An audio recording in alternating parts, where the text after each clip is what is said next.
السلام علیکم۔ ہم امید کرتے ہیں کہ آپ خیریت سے ہوں گے۔ جب آپ صلی اللہ علیہ وآلہ وسلم نے مدینے کی طرف ہجرت کی تو آپ صلی اللہ علیہ وآلہ وسلم اللہ کے دین کو پورے عرب میں پھیلانے لگے، اور اللہ کے کرم سے دن بدن رسول اللہ صلی اللہ علیہ وآلہ وسلم کا اخلاق دیکھ کر لوگ مسلمان ہونے لگے۔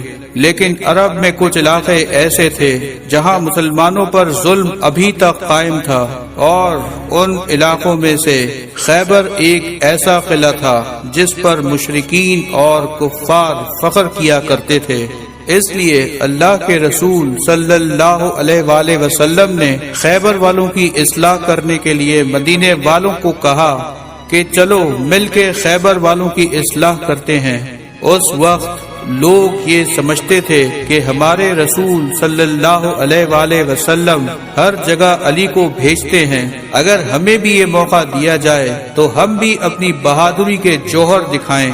اللہ کے رسول صلی اللہ علیہ وآلہ وسلم نے فرمایا کہ اللہ کی مرضی ہے کہ خیبر کی طرف علی علیہ السلام کے بغیر جایا جائے۔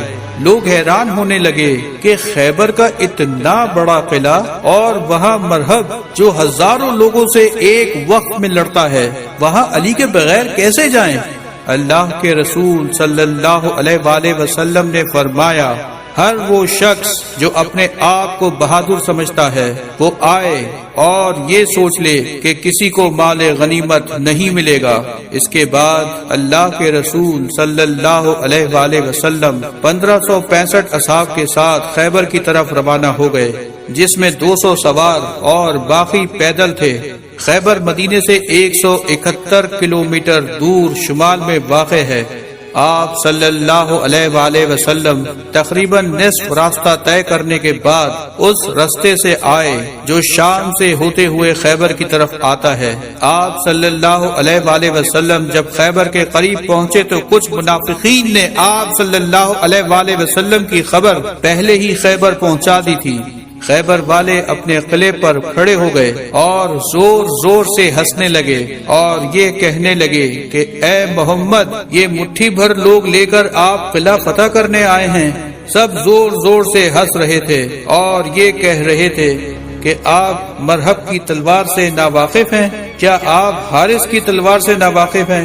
اللہ کے رسول صلی اللہ علیہ وآلہ وسلم نے نظروں کو اٹھایا اور فرمانے لگے، اے اپنی جھوٹی طاقت پہ غرور کرنے والوں، سن لو، ہم تمہارا یہ قلعہ 40 دن میں فتح کر لیں گے۔ مسلمان ڈرنے لگے کہ مشرکین کے پاس اتنا اسلحہ ہے اور ہمارے پاس سوائے ہماری تلواروں کے کچھ نہیں، لیکن پھر بھی رسول اللہ صلی اللہ علیہ وآلہ وسلم کی زبان پہ یقین رکھتے ہوئے وہ خیبر سے تھوڑا ہی دور خیمے لگانے لگے۔ خیبر والوں نے کہا کہ دیر کس بات کی، ان مٹھی بھر مسلمانوں کو مار دیتے ہیں۔ مرہب نے کہا، ٹھہرو، ان کا نبی کہتا ہے کہ 40ویں دن یہ ہمارا قلعہ فتح کر لیں گے۔ دیکھتے ہیں کہ 40 دن بعد اگر یہ قلعہ فتح نہیں ہوگا تو ہم کہیں گے کہ ان کا نبی بھی جھوٹا ہے اور ان کا دین بھی جھوٹا۔ بس روز کچھ اصحاب علم اٹھا کر جاتے تھے، جیسے ہی وہ قلعے کے قریب پہنچتے تھے تو سپاہی کہتے تھے، ٹھہرو، مرہب آ رہا ہے، تو وہ مرہب کے نام کے خوف سے بھاگ جاتے تھے۔ اسی طرح 39 دن گزر گئے اور مسلمانوں کے پاس جو جو کھانے کی چیزیں تھیں وہ سب ختم ہو گئیں۔ اللہ کے رسول صلی اللہ علیہ وآلہ وسلم نے فرمایا، کل 40واں دن ہے اور کل میں اپنا علم اس کو دوں گا جو قرار ہوگا، غیر فرار ہوگا، اور اس کے ہاتھوں میں اللہ کی طاقت ہوگی اور وہ قلعہ فتح کرے گا اور مرہب کو 2 ٹکڑوں میں تقسیم کر دے گا۔ جب رات ہوئی تو اللہ کے رسول اللہ سے مدد مانگ رہے تھے اور عبادت کر رہے تھے کہ اتنی دیر میں حضرت جبرائیل علیہ السلام آئے اور فرمانے لگے کہ اے اللہ کے محبوب، اللہ کا حکم ہے کہ پکارو علی کو جس سے عجائبات ظاہر ہوتے ہیں، تم اسے ہر مصیبت میں اپنا مددگار پاؤ گے۔ علی کی مدد سے تمام دکھ دور ہو جائیں گے، پھر اللہ کے رسول صلی اللہ علیہ وآلہ وسلم نماز فجر کے بعد اصحاب سے کہنے لگے، علی کہاں ہے؟ اصحاب نے کہا، یا رسول اللہ صلی اللہ علیہ وآلہ وسلم، ان کی آنکھوں میں درد ہے اور وہ مدینے میں ہیں۔ اللہ کے محبوب نے کہا، مجھے اللہ کی طرف سے یہ خبر ملی ہے کہ ان قریب علی ہمارے ساتھ ہوں گے۔ پھر علی کا نام سننا تھا کہ اصحاب بہکنے لگے اور ان کے چہروں سے خوشی عیاں ہونے لگی۔ اتنی دیر میں امام علی علیہ السلام رسول خدا کی خدمت میں حاضر ہو گئے اور فرمانے لگے، اے میرے مولا، آپ کا کیا حکم ہے اپنے اس غلام کے لیے؟ رسول خدا نے جب حضرت علی علیہ السلام کو دیکھا تو ان کی آنکھوں میں شدید درد ہو رہا تھا۔ آپ صلی اللہ علیہ وآلہ وسلم نے اپنا لعاب دہن علی کی آنکھوں پر لگایا تو رسول اللہ صلی اللہ علیہ وآلہ وسلم کے لعاب دہن کی برکت سے امام علی کو شفا مل گئی۔ اللہ کے رسول صلی اللہ علیہ وآلہ وسلم نے امام علی علیہ السلام سے فرمایا، اے علی، یہ علم لو اور جاؤ اور خیبر کا قلعہ فتح کر کے آؤ۔ امام علی علیہ السلام علم لے کے قلعے کی طرف گئے اور فرمانے لگے، لا الہ الا اللہ محمد الرسول اللہ۔ مشرک پھر قلعے سے کھڑے ہو کر کہنے لگے کہ اے نوجوان، کیوں اپنی موت کو بلاتا ہے؟ جا، چلا جا۔ اتنی دیر میں امام علی علیہ السلام نے وہ لکڑی کا علم پتھر میں گاڑ دیا۔ مرحب، حارث سب حیرت زدہ رہ گئے کہ یہ لکڑی کا علم پتھر میں کیسے گڑ گیا۔ تو خیبر کے نجومیہ نے کہا، اس میں حیرت کی کون سی بات ہے؟ ہم آسمان میں دیکھ رہے ہیں کہ 7000 سال بعد جب بلاد اور وسب کے تارے ایک ساتھ کھڑے ہوتے ہیں تو زمین کے پتھر موم بن جاتے ہیں۔ لگتا ہے یہ بہت بڑا نجومی ہے، اس کو معلوم تھا کہ یہ وہی وقت ہے، تبھی اس نے ایسا کیا۔ ابھی یہ بات چل ہی رہی تھی کہ امام علی علیہ السلام نے اس علم کو دوبارہ اٹھایا اور پھر پتھر میں گاڑا۔ ایسا امام علی علیہ السلام نے 3 بار کیا۔ مرحب اپنے نجومیوں سے پوچھنے لگا، یہ کیا ہے؟ تو نجومیوں نے کہا، یہ بات ہماری سمجھ سے باہر ہے کہ جیسے ہی یہ علم اٹھاتا ہے اور پتھر میں گاڑتا ہے تو ستارے تب ہی حرکت پاتے ہیں۔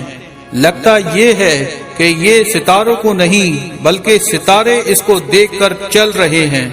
حارث امام علی علیہ السلام کو کہنے لگا کہ میں تمہیں مار دوں گا، اگر بھاگنا چاہتے ہو تو بھاگ جاؤ۔ امام علی علیہ السلام نے کہا، اے حارث، نہ ہم بھاگنے آئے ہیں اور نہ ہم کسی کو قتل کرنے آئے ہیں، ہم تو بس یہ چاہتے ہیں کہ تم اپنی اصلاح کرو اور اللہ کے دین پہ یقین کرو۔ اتنی دیر میں حارث نے جیسے ہی وار کیا، امام علی علیہ السلام نے اس وار کو روکا اور ایک ہی وار میں حارث کو واصل جہنم کر دیا۔ مسلمان اللہ اکبر اللہ اکبر کہنے لگے اور مشرکین سر پیٹنے لگے۔ یہ منظر جب مرحب نے دیکھا تو اس کو اور بھی غصہ آیا۔ اس نے کہا، میری تلوار لاؤ، اس مسلمان کی موت میرے ہاتھوں لکھی ہے۔ مرحب کہنے لگا، میری ماں نے میرا نام مرحب رکھا ہے جس سے موت بھی ڈرتی ہے۔ اس بات سے مشرک شور مچانے لگے اور خوش ہونے لگے۔ امام علی علیہ السلام نے فرمایا کہ زمین خیبر کو معلوم ہونا چاہیے کہ میری ماں نے میرا نام حیدر رکھا ہے، وہ شیر جو سانپ کو چیر دے۔ یہ سن کر مرحب سوچنے لگا کہ ہماری ماں جو قلعے کی سب سے بڑی نجومی تھی، اس نے کہا تھا کہ تجھے جو انسان مارے گا اس کا نام حیدر ہوگا، تم سب سے لڑنا مگر جس کا نام حیدر ہو اس سے نہ لڑنا۔ وہ یہ سوچ ہی رہا تھا کہ قلعے سے آوازیں آنے لگی، مرحب اس کو مار دو، مرحب اس کو مار دو۔ مرحب نے اپنی تلوار نکالی تو امام علی علیہ السلام نے فرمایا، ہم یہاں لڑنے نہیں بلکہ تمہاری اصلاح کرنے آئے ہیں۔ مرحب نے کہا، اگر مرد ہو تو وار کرنا شروع کرو۔ مرحب نے پہلا وار کیا، مرحب نے دوسرا وار کیا، مگر دونوں واروں کو امام علی نے روکنے کی کوشش کی، مگر مرحب وار کرتا رہا۔ جب امام علی علیہ السلام نے پلٹ کر وار کیا تو امام کا وار مرحب کے سر سے لے کر پاؤں تک آ کر رکا۔ سارے مشرکین دیکھتے رہ گئے۔ مسلمان اللہ اکبر کی صدائیں دینے لگے اور مشرکین رونے لگے، سر پیٹنے لگے۔ جیسے ہی خیبر کے دروازے کو بند کرنے کی کوشش کی گئی، وہ دروازہ جو 40 اونٹ اور 40 ہاتھی بند کرتے تھے، وہ دروازہ جو بہت بھاری تھا ایک عام انسان کے لیے، امام علی اس دروازے کے قریب گئے اور اپنے ہاتھ سے اس دروازے کو پکڑا اور اس کا آدھا حصہ ہوا میں اچھال دیا اور آدھا حصہ اپنے ہاتھوں سے پکڑے ہوئے تھے، اور مسلمانوں سے فرمانے لگے، جاؤ قلعے کے اندر داخل ہو جاؤ۔ سارے مسلمان قلعے کے اندر داخل ہو گئے۔